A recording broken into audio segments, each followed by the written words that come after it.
that are protected by the Constitution. That is the making of a dictatorship. It amounts to a suspension of the Constitution. We will resist. We will resist. As we said yesterday, we shall present a petition to the IEBC, the Office of the President, the National Treasury, and the Public Service Commission.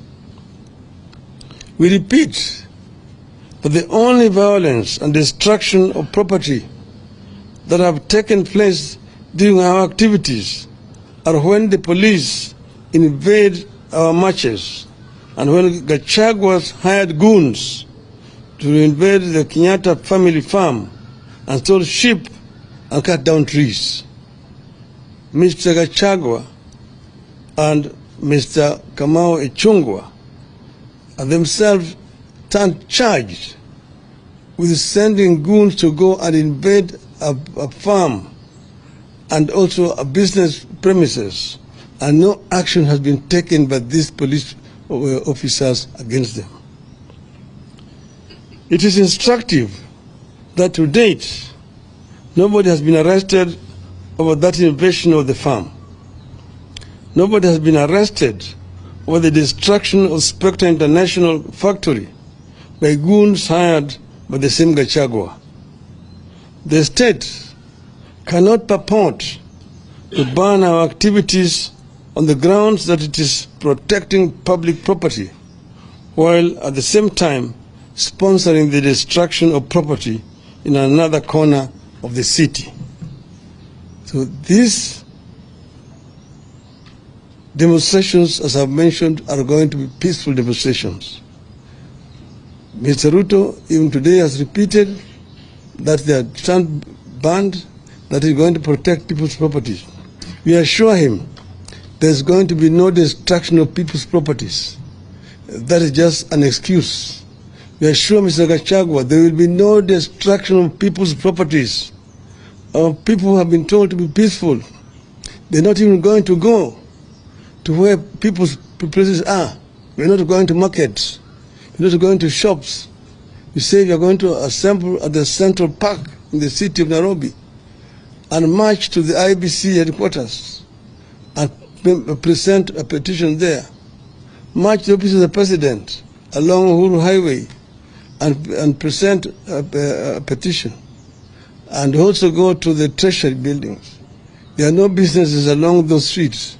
So therefore, nobody should come up with the excuse that they are going to protect people's properties tomorrow. They want to take this country to the dark days when people are not allowed to protest or to march. I invite them to see what is happening in France. Citizens have been demonstrating, buying tires on the streets in France, and they are protected by the police. They've been demonstrating in Europe, in Britain. They've been demonstrating in Israel. They've been demonstrating even in Japan. So we want to tell these people that Kenyans fought very hard to bring this new constitution. We will ensure that the provisions of this constitution are protected. The civil rights of the people of Kenya must be respected by whoever is in the regime, unless they want to impose a kind of civilian dictatorship back on our people. Asante sana. End of the statement.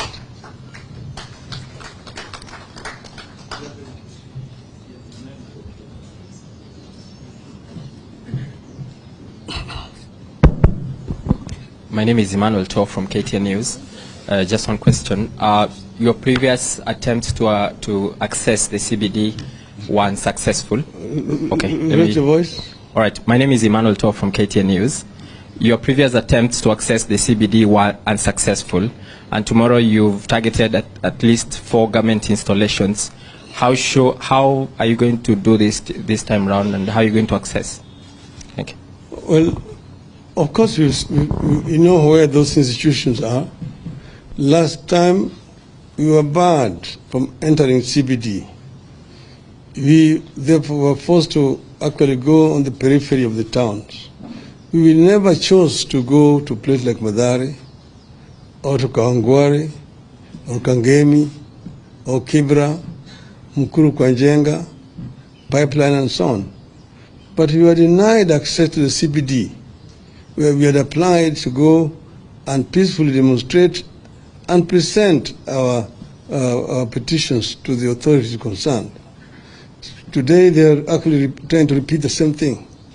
You said that Kenyans fought so hard to bring this constitution to life, and that it is the responsibility of each and every Kenyan to defend provisions of this constitution. What these people are saying today is allowed to hold water. No Kenyan will ever be able to do any demonstration. All demonstrations will be illegal under the guise that you are going to be destroying people's properties, you are going to interfere with businesses of people and so on.